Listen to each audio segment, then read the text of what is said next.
بسم اللہ الرحمن الرحیم۔ میرے محترم سامعین، آج کی ہماری سوال و جواب کی نشست میں ایک دوست نے مسئلہ پوچھا ہے کہ کیا انجیکشن یا ٹیکہ لگوانے سے روزہ فاسد ہو جاتا ہے یعنی ٹوٹ جاتا ہے؟ تو میرے محترم سامعین، یہ مسئلہ آپ ذہن میں رکھیں کہ کسی قسم کا انجیکشن یا ٹیکہ لگوانے، خون یا گلوکوز چڑھوانے سے روزہ نہیں ٹوٹتا، خواہ وہ رگ کے ذریعہ سے ہو یا گوشت اور پٹھے کے ذریعہ سے ہو۔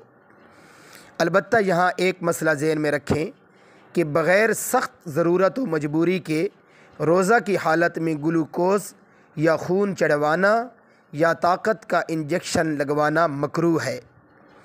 میرے محترم سامعین، اس مسئلہ کی دلیل دیکھیے۔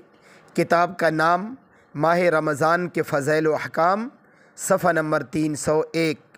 آپ کی خدمت میں انتہائی ادب سے گزارش ہے کہ روزمرہ کی بنیاد پر مستند دینی مسائل جاننے کے لیے ہمارے اسلامی چینل ذوقی اسلام کو ضرور سبسکرائب کیجیے۔